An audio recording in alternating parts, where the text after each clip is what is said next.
Dans un entretien accordé à nos confrères de Pure Média, Nikos Aliagas annonce quitter la présentation de 50 Minutes Inside, préférant se consacrer à Star Academy, The Voice, les Energy Music Awards ou encore la chanson de l'année. Si est un chamboulement comme les fins d'après-midi de TF1 n'avaient pas connu depuis des années. À la tête de 50 Minutes Inside depuis le 20 janvier 2007, Nikos Aliagas annonce ce mardi 25 avril qu'il quitte la présentation du magazine de la Une. Ça a été longtemps mûri et réfléchi. En accord avec mes patrons, j'ai décidé d'arrêter car ma saison 2023-2024 va être chargée avec les nouvelles saisons de Star Academy et The Voice. 50 Minutes Inside est l'émission que je présente depuis le plus longtemps dans ma carrière. C'est une grande partie de ma vie. Je me dis qu'il faut savoir passer la main et le faire quand je peux le faire, témoigne l'animateur auprès de nos confrères de Pure Média, ajoutant qu'il souhaite se concentrer sur ses rendez-vous du samedi soir, citant également les Energy Music Awards ou encore la chanson de l'année.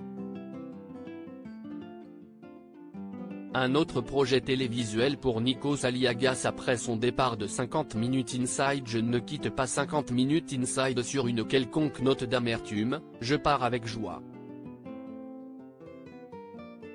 Mais je me suis souvent demandé si les gens avaient envie de me voir tout le temps. Il y a d'autres animateurs.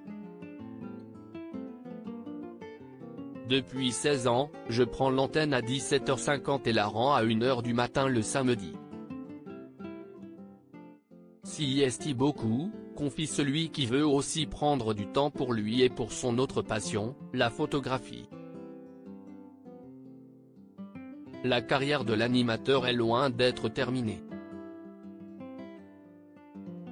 En quittant 50 Minutes Inside, Nikos Aliagas espère aussi développer une émission de grands entretiens avec des personnalités sur une chaîne du groupe TF1.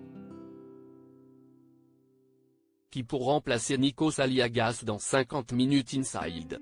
L'animateur a sa petite idée lorsqu'il prend les commandes du programme il y a maintenant plus de 16 ans, Nikos Aliagas partage l'affiche avec Sandrine Quétier pendant une décennie avant que l'animatrice ne décide de se consacrer à sa carrière de comédienne.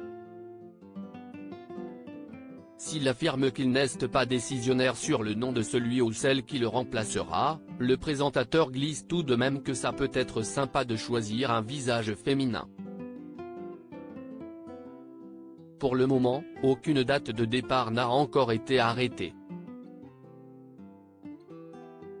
Les samedis de TF1 se feront donc toujours avec le présentateur de The Voice pendant encore quelques temps.